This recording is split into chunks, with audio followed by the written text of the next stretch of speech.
As William stepped into his mother's office, he made sure to shut the door behind him. He wanted this to be a private conversation, after all. While he'd likely be denied that by virtue of his invisible watchers planting an ear to the wood of the door, he'd at least have made it more difficult for them to make out his words. It was a thick door, after all. Glancing up, he looked over at the two other occupants of the room, his mother and one of his law aunts. "My son," Janet Ashfield said dryly from behind her desk. "What is it you insist on discussing?" Given the two of them had been carefully dancing around one another for the duration of his visit thus far, it was a fair question. He idly inclined his head towards his Aunt Sophia as he thought of his response. A nod the woman declined to reciprocate, which was only to be expected, really. Given she'd more often than not been placed in the role of his disciplinarian, she likely saw his most recent acts of rebellion as a rather personal failing. For a moment he was tempted towards glibness, before recognizing it was an impulse born of habit rather than logic. "Olivia said to marry a Blackstone," he said without preamble. "Why?" His mother eyed him for a few moments before sighing. "No joke. Instead you move straight to the jugular. You truly have changed, my son. Or perhaps your experiences away from home have revealed a metal long hidden." The question was a delaying tactic, but he indulged it. "That was the objective in sending me away, wasn't it? A last-ditch effort to get me to straighten up and finally start taking things seriously. And so here I am, taking things seriously." And he was, though it was a lie to say that he'd ever been anything other than serious. He wasn't prepared for that conversation. Not now. Possibly not ever. "To take your duties as a scion of House Ashfield seriously," Safina grunted. "Not to foment betrayal and oath-breaking." "Oh, an oath-breaker, am I? May I ask which oaths?" he asked disinterestedly. "The ones to the crown? To Lindholm? To my ideals? To this house? To my mother? To my sister?" He glanced about the room. "I've sworn a lot of oaths in this life, and due to the actions of you and my mother, I found myself with not a road I might take that left one unbroken. So do not grouse at me because I chose to sunder my honor in ways different from your own." His aunt's lips twisted into a thin line as he continued. "Do not play word games with me, boy." "Then don't try to shame me by surrounding yourself with delusions of selfless duty, oathbreaker," he shouted, voice echoing across the stone walls of the room. And for the first time ever, he got to see both his aunt and his mother rendered speechless. Not that he blamed them. He was a little surprised himself. He didn't yell. Not ever. He considered the raising of one's voice the last refuge of a poor argument. So where the hell had that come from? "No. Let us continue without deception of the self or otherwise," he said, as he fought to control his suddenly racing heart. "Why do you refuse to give up on your alliance with the Blackstones?" His mother recovered first, eyeing him once more like she was seeing him for the first time. "So be it, William. I'll be frank with you. Why do you continue to speak as if our original arrangement with House Blackstone was a choice?" He frowned. "Are you trying to claim it wasn't? That House Blackstone threatened you?" "Directly?" Janet laughed. "No, they didn't need to. Why would they? When the airship you're on is leaking ether, and you're given the option to climb aboard another, is a reminder of the approaching fate of your current vessel a threat?" "House Ashfield is not a sinking ship. Its finances are fine. The Indomitable is a little outdated, but her mithril core is still in excellent condition." "Yes, thanks to the efforts of both our ancestors and myself," Janet stated matter-of-factly. "But House Ashfield isn't the airship in question. It's but a cabin. The airship is either Lindholm or the South, depending on your perspective." "That's the truth," Safina said flatly. "Queen Yelena gambled and lost. She saw that her northern ladies were growing too powerful as a result of the slave trade, and attempted to curtail it by outlawing the practice. A move that saw them both unite against her." "Which surprised everyone," Janet murmured quietly. Some part of me can scarcely believe it. The pair have been rivals for ever. Ever since the invasion, when the first Queen of Lindholm granted the Blackstone clans the right of governance over their ancestral lands. Lands the then House of New Haven has spent years trying to conquer. And lost many family members in the process, Safina intoned gravely. Between that and House New Haven's stance on elven superiority, well, the idea that they've suddenly decided to take a back seat to the Blackstones regarding the slavery issue is a little out of character. Only a little, though, Jenny scoffed. I've met Lady New Haven. Her house might be known for their pirate hunting, but we all know they only do it to keep their personal trade lanes safe. Merchants at heart, the lot of them. Safina frowned, but nodded. Just so. Either way, the Queen was clearly gambling on that animosity to keep the two most militaristic duchies from uniting against her reforms. A gamble that didn't pay off. William nodded slowly as he came to a realization, which set the stage for the coming civil war, one that the South has, or had, little chance of winning. Janet leaned forward in her seat as she stared at him. The Royal Navy might put up a fight, but the Summerfield and South Shore fleets are comprised mostly of second-order vessels operated by nearly green crews. They're not ready for an all-out war against the North, and a few years won't change that. William couldn't find it in himself to disagree. Indeed, to him it sounded a lot like what happened in the early days of World War II, when French and British expeditionary forces ran up against veteran German troops fresh off their conquest of Poland. Though in this example, the Germans wouldn't be going around the Maginot. They were the Maginot. Do you see now, William, why I joined up with the Blackstones? Janet asked sincerely, her eyes urging him to understand. For the good of the house, for all of us. Yelena lost the war the moment the Blackstones and New Haven united against her. All I could do was try to salvage what I could from the situation. You mean profit? Does it make a difference? Safina asked. By seizing control of the Summerfield Duchy and fleet, the outcome of the war would be a foregone conclusion.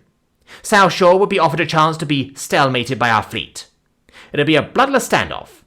With that done, the northern houses could sweep aside the Royal Navy and take the capital practically overnight. The whole thing would be over and done before any of our neighbours on Mantle could get any ideas. Janet smiled. You'd be king, as Tala's consort. Olivia would be a duchess, and there'd be a minimum of blood spilled. Compared to the alternative, it wasn't even a choice.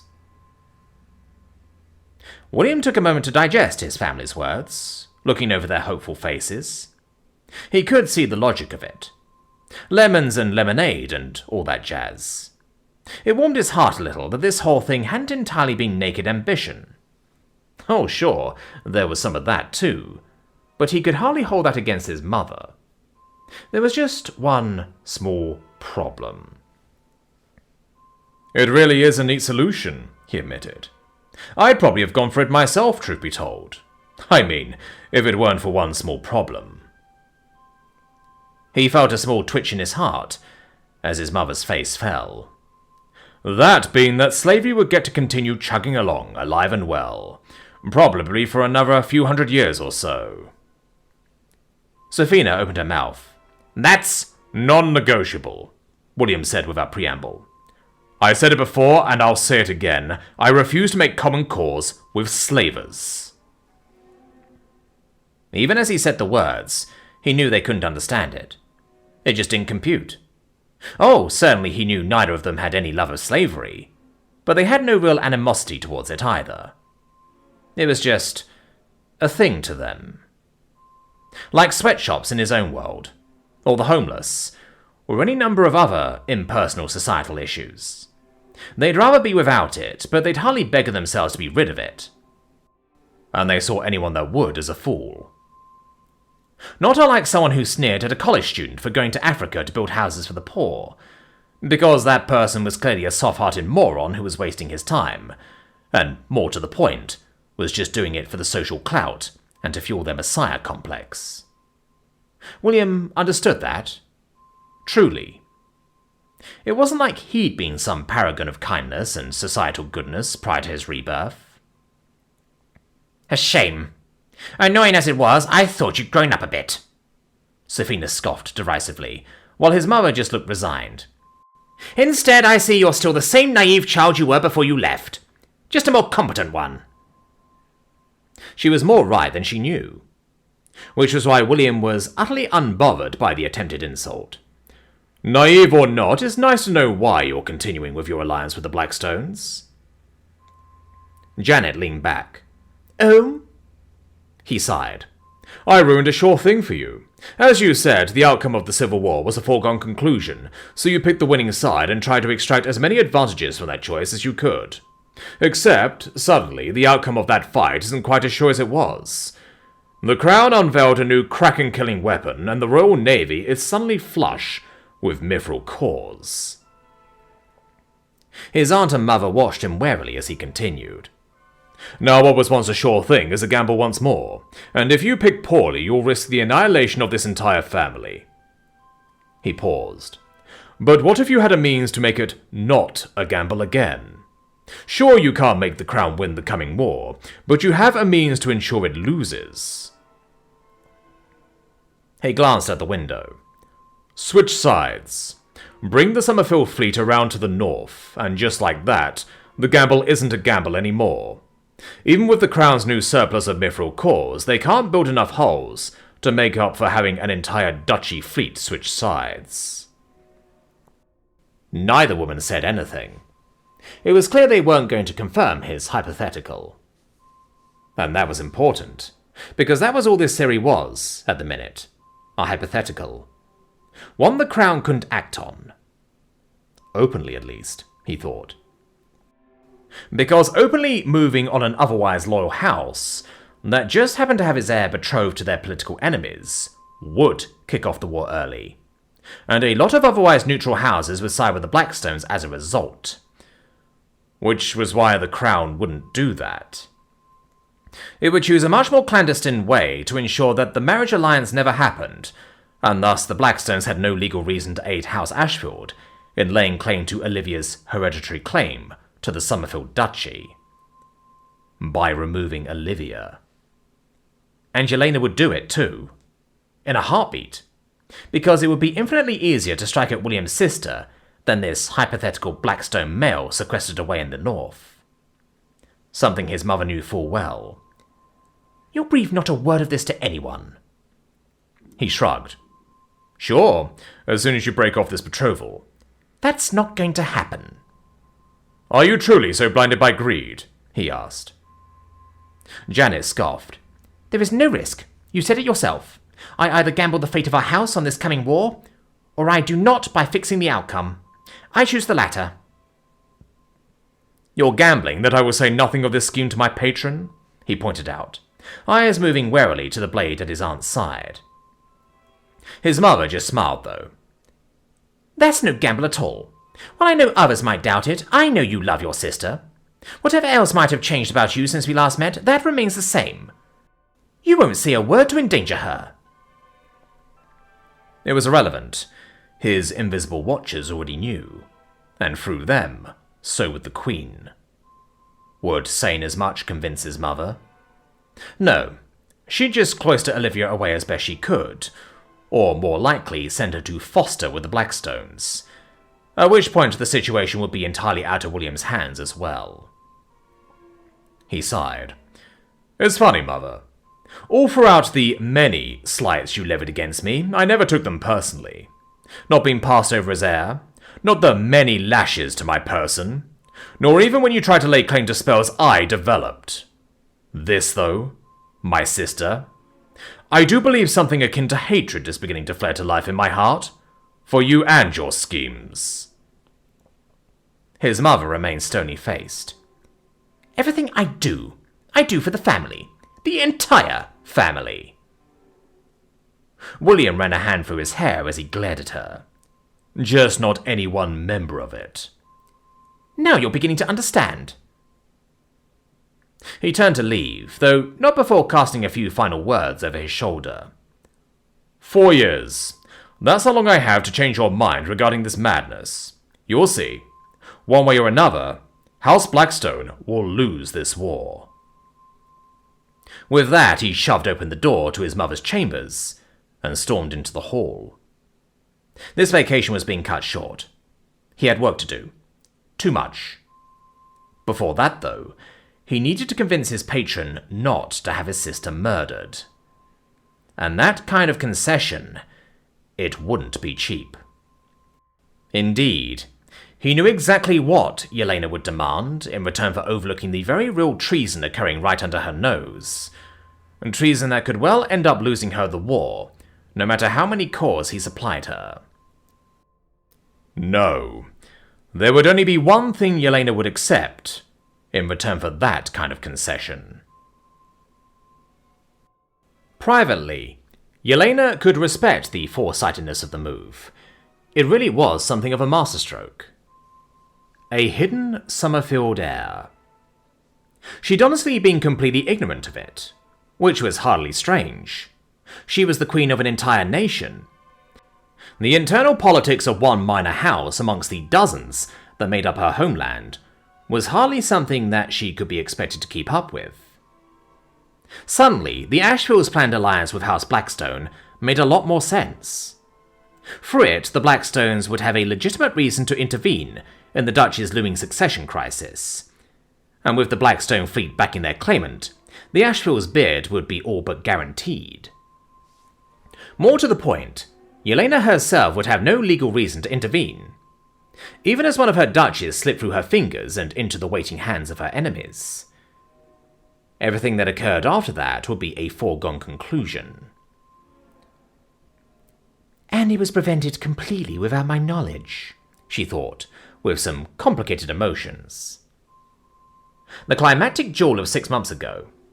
It hadn't just been about keeping a talented young mind out of the hands of her enemies, nor even about damaging their credibility on the national stage. It had also been about keeping an entire duchy from falling to a conspiracy she had been completely ignorant of. It was a discomforting feeling to realize just how much she owed William Ashfield. Not least of all because of what she had to do next. And she did have to do it, no matter how much it tore at her conscience to do so. There were days she really did hate being queen. "The Kraken Slayer," she said with feigned dispassion. "Not the trickle of devices you provided me thus far. I want the means behind it. That's my price." Inside the orb through which she was communicating with his distant ship, she watched William Ashfield's expression twist. He was alone in the captain's cabin of the sloop she provided for his journey home, a trip she'd been very much against, though now she was glad for it given it had provided her this leverage. William Ashfield cared for his sister, something that was both surprising and wasn't, given that the girl had replaced him as heir. It seemed even that wasn't enough to completely sever their familial bond. Indeed, it was strong enough that even now William was trying to shield the girl from the consequences of her family's ambition. And she was exploiting that. "Has my service thus far not granted me leeway enough for this to be temporarily overlooked?" the boy asked. "There are limits," Yelena scoffed. "Even if I were to completely disregard my feelings on the matter of my subjects scheming treason, there's the fact that I will be failing in my duties as sovereign to leave this problem to fester." And that was the hard truth. Ignoring everything else, this conspiracy couldn't be ignored. The loss of an entire duchy to the enemy would be a death knell to her cause. She continued, "With that said, given Olivia's legal age, it is a problem with a guaranteed timetable. An early marriage would be a scandal, to be sure, but there are certain limits on how much of a scandal one might commit before it becomes illegitimate. 2 years, I'd say. That is the very most the betrothal could be brought forward before it would be considered moot." William perked up, some genuine hope sparking in his otherwise deadpan expression. "Then give me 2 years. 2 years to convince my family of the folly of this course." Oh, she really did feel bad now. "I could." Yelena leaned back in her chair. "But in return for allowing such a risk to my rule to be left floating in the wind, I would require certain guarantees. Advantages in the coming conflict that would make the momentary risk of an entire duchy declaring for my enemy seem less vital." "The Kraken Slayer," William said. "Just so," She smiled. He sighed. Given that my new territory has been set up, I can increase production from there. Supply you with more of the No, she interrupted. That's not enough. Rising, she tapped the desk in front of her. If I am to take on this risk on your behalf, I refuse to allow the future of my nation to be tied to a single point of failure. The fact that you have managed to sustain that position for as long as you have, despite my antipathy towards it, is a credit to your skills as a schemer. But that state of affairs ends now. She glared into the orb. The secrets to the production of the Kraken Slayer. That's my price. To allow your sister to keep breathing went unsaid. He argued, long and hard, presented her with alternative magics and technologies that frankly boggled the mind. So much so that part of her suspected he was simply making them up. And she couldn't have that. Not as a ruler. She worked with what was, not what could be.